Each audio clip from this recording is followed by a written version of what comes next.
Hi guys, this is David from Questionable Plays, also known as JinSin. I am joined today by Reese the Squirrel and Ride My Avatar because they were my streamers for the event. Introduce yourselves, guys. Sup, everybody? How's it going, Triggy? House Tribe Associates and Ride My Avatar Riders and questionable plays questions? I don't know. So Questionable Plays decided to have a double case tournament for the special booster version 2.5, and we had 35 players.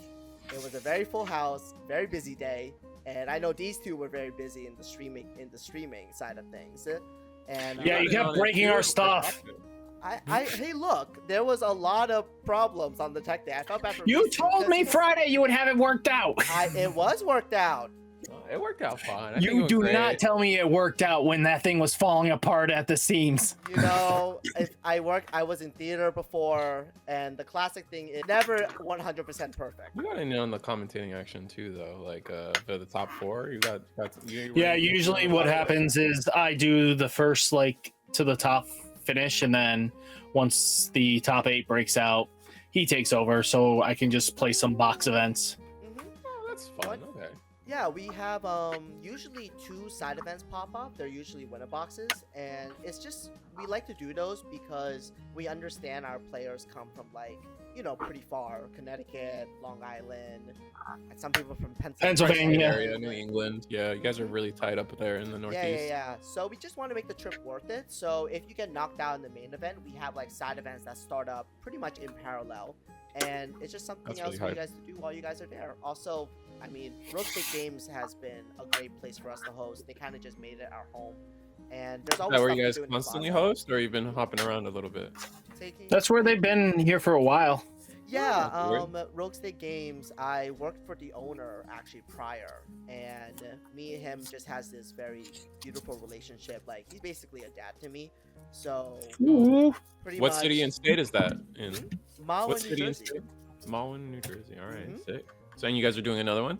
Yes. More than Actually, we are doing a BT21 3v3 case tournament on April 26th. It's the first set that is unifying globally, so we figured, okay, unification, teamwork, 3v3, kind of tie that all I together. gotta feel that vibe. What about? Now what if you should make it a rule restriction where they have to play one of the new main heroes in the set. That's the restriction. That's a little too much. Oh no! What if, Someone will build Marcus. What if I was saying what if you show up to this and you don't necessarily have a team, or you guys, is there a system to help maybe get players the 3v their Yes, actually, that's a good question. We have our Discord. We actually have a 3v3 chat where you can ask for people and teams to recruit each other. So, and we also Ooh, give okay. everyone a month or so to find teammates because we know it's hard. But Mhm. I think to celebrate the whole unification, a 3v3 is very appropriate. Oh, The agreed. links for all this below, I assume, in the description. The links for this, the Discord and everything. Yeah. All the Discords and everything. We have a link tree. That link is in our video description. And the Okay. event details, I think I should have it ready by the time this uploads, maybe Thursday, Friday, depending on when I iron out everything. Also get our ad up. So yeah, there's gonna be more details coming soon. All right, sign up if you're in the New England area. Oh yeah. Of course, always worth coming out. Oh yeah, I love seeing everyone. In fact, we got a surprise from one of our friends. He actually made us a trophy to give to first place. That is on That's so your sick. left. That was a That's custom so trophy. cool.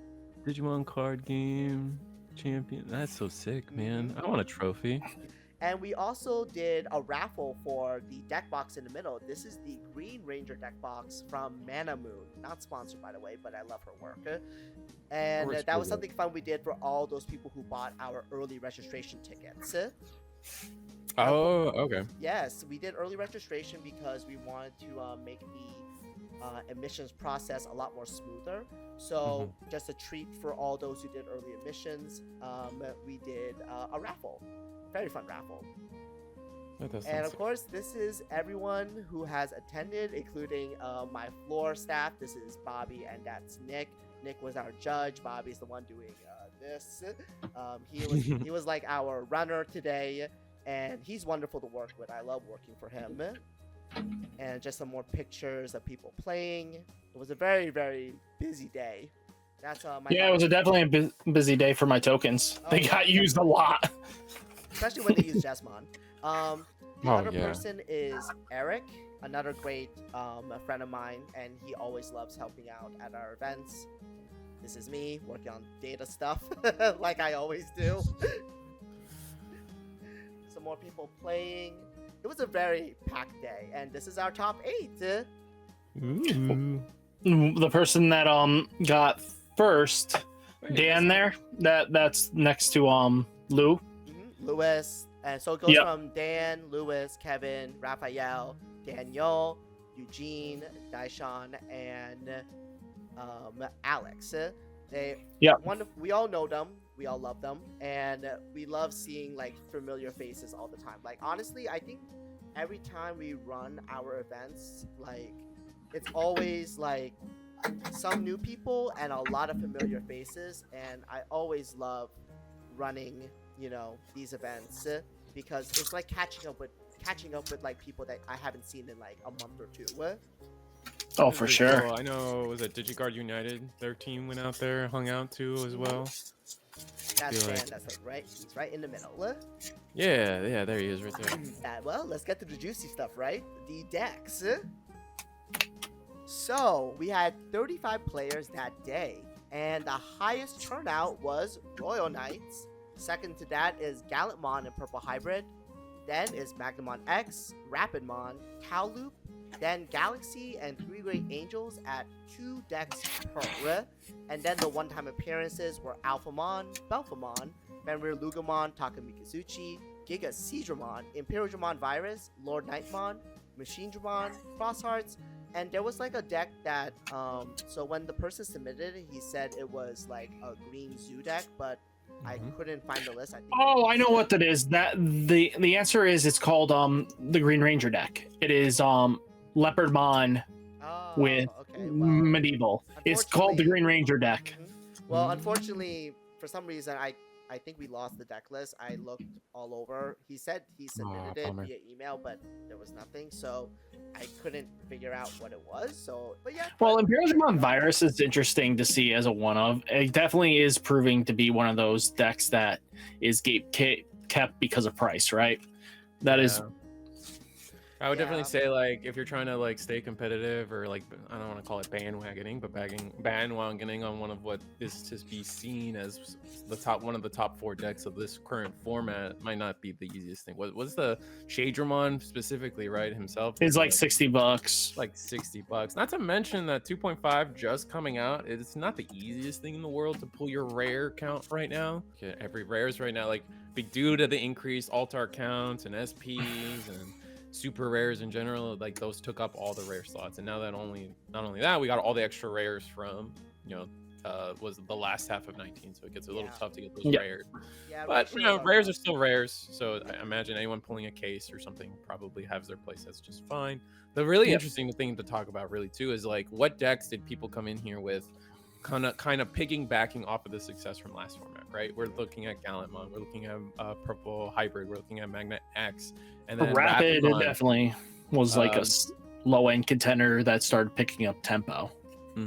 I thought there were more tile loops, but I guess maybe it's not everyone's cup of tea.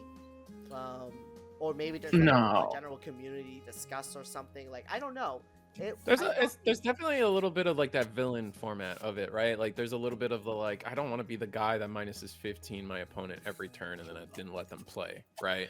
There's that, like, there's definitely that energy out there. However, I'd also argue that Rapidmon or Taloop isn't as consistent as like people were like at first. Like, I know it was supposed to be the boogeyman back in Japan, and I think Tyler or Kyle, you can concur that like even in Japan it's been seen less and less relevant, especially with Royal Knights and Red Purple coming up.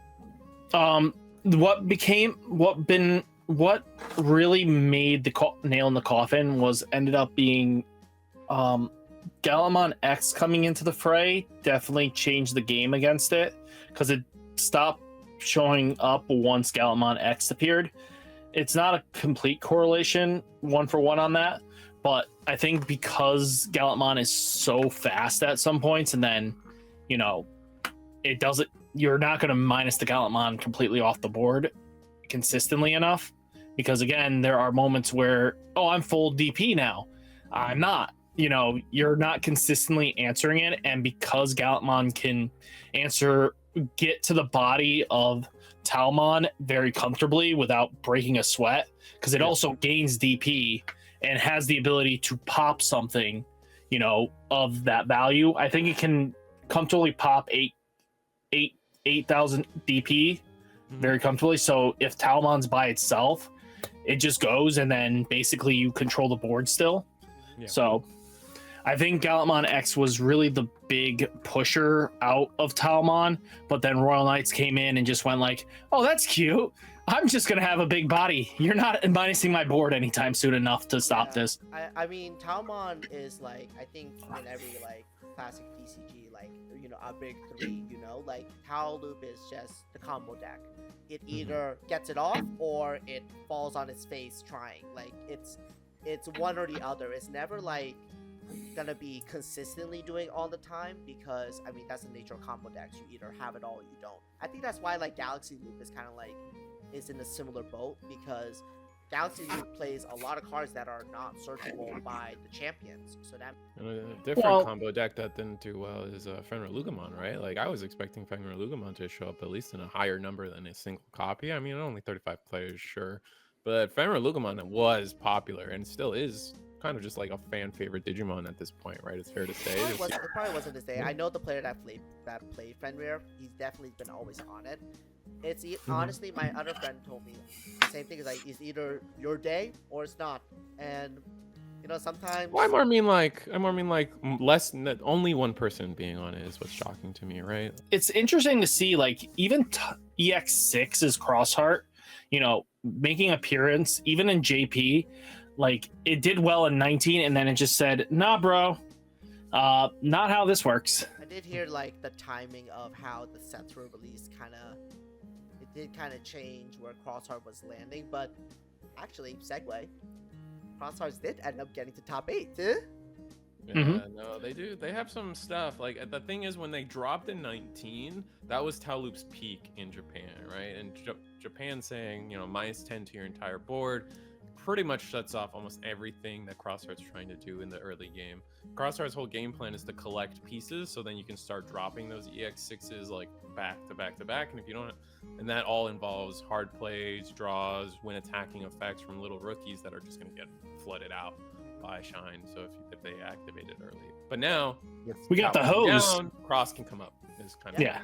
I'm very happy Gigasidramon actually got there too, because I actually spoke to the guy piloting it, and honestly, the deck is so saucy. We got to see it a few times on stream, and it was so fun to.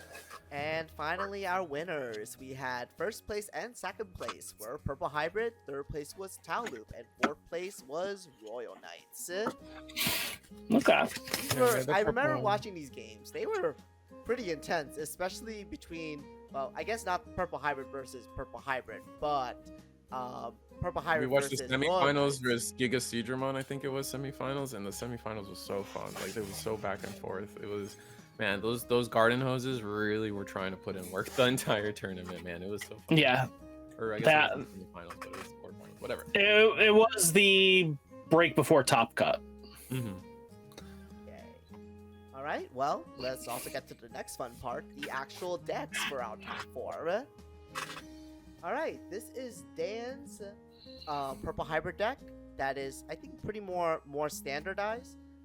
Yeah, this is very streamlined for JP. You see this constantly. I do like the addition of Mist Boost and Purple Boost to add some extra consistency, increase the chance of you actually milling Rivals Barrage and your Velgramons into trash. I like the egg split. It's very memory focused, which is pretty, I think, can sometimes be one of the issues with Purple Hybrid. I mean, this is just Purple in a nutshell. It either not enough trash or not enough memory to actually finish. I mean, it's a 1-4, right? That's not a 3-2. 3-2. Okay. I would say that yeah, like I really the Cupimon's probably the best Digibubble for purple hybrid. You'll see them running a lot, and especially in combination with the Nidhogg, it just allows them to play in ways that like how do I put this? I always use the term texture. Like you could always just promote the Gazimon swing, discard a card, gain a memory, but there are plenty of times that purple hybrid has a availability to them, like let's leave that Gazimon on board, it's got a Cupimon under it, you try to delete my Gazimon to try to gain memory on your turn, JK, I'm discarding a Nidhogg, I'm discarding off of Cupid, I'm going to gain 2 memory and steal your turn. Those kind of trap plays being available to purple hybrid are really strong.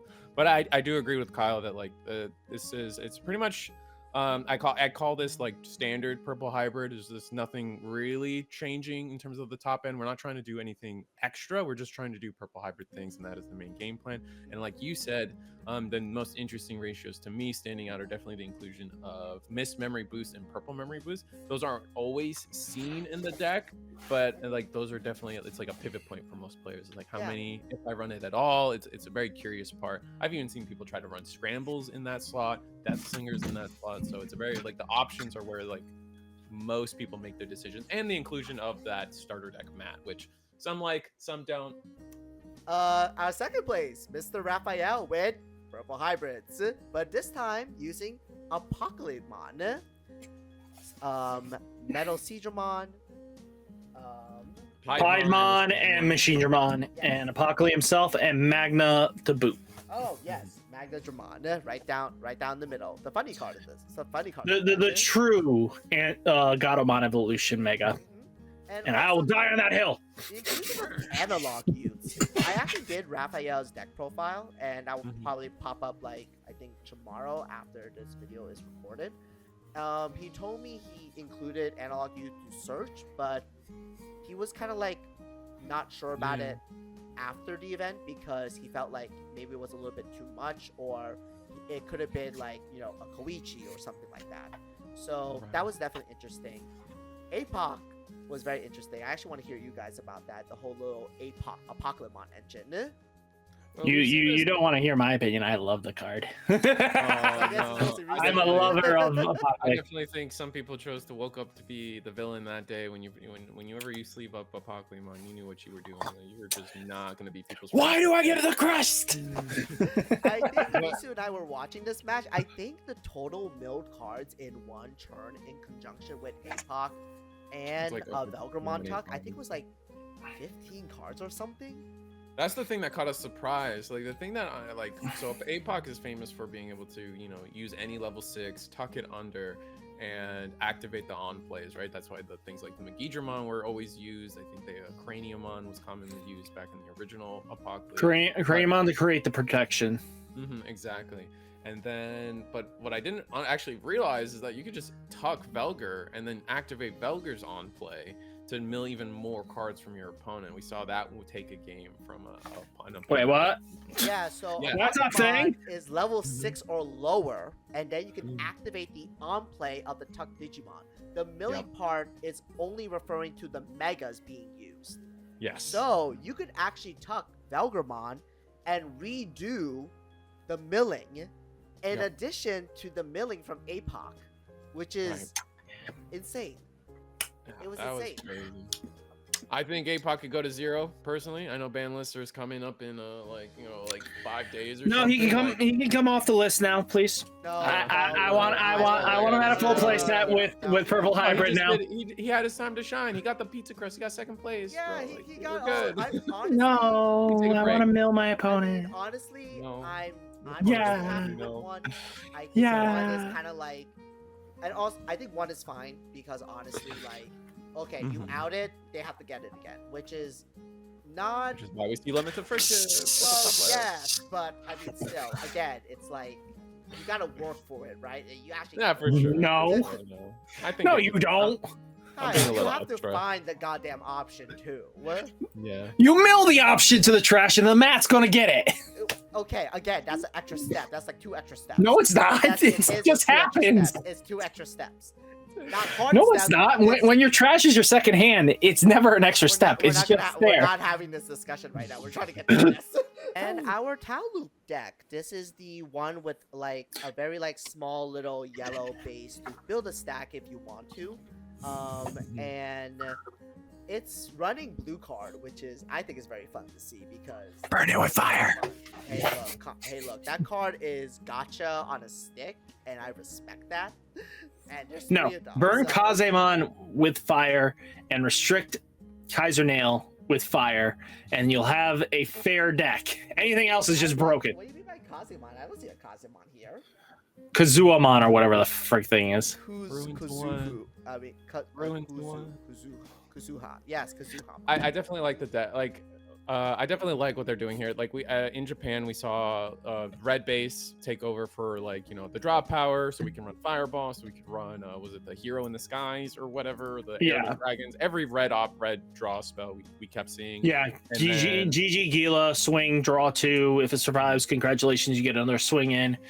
Draw a bunch of cards, just to get so that once the loop went, you had the fires to keep going. Yep, and then we'd also see the blue base. People would go through a blue base to try to have a more consistent access to Kaiser Nails and focus on that game plan a little more. But that was all Japan, and from what we've seen from, at least what I've seen from Eagle's Nest and the Western scene, is we've definitely seen a lot of this more yellow. It's fair to say yellow base, where we do have access to just digivolving to a level 4, like you said.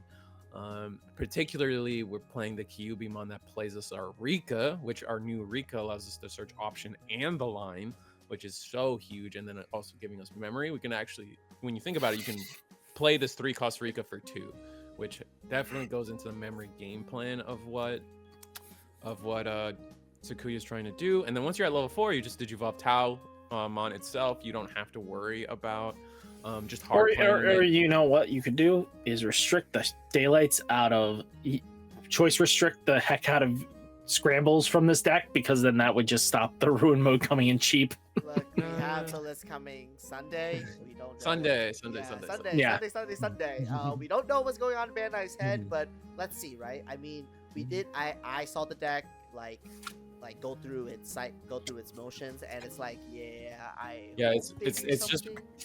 The key of the deck is it's using all these options to force the Digivolution. So that's why they keep comboing her, because they're constantly, Digivolve, use an option. Digivolve, use an option. Well, if those options are Digivolving you, you're just in perpetuity doing this thing. And I think with cards, unfortunately, with like blue card, like it kind of shows that, I may not have the card in hand, but I definitely would dig 5 to go find it and evoke for free. And if you don't, worst case, you get the card back.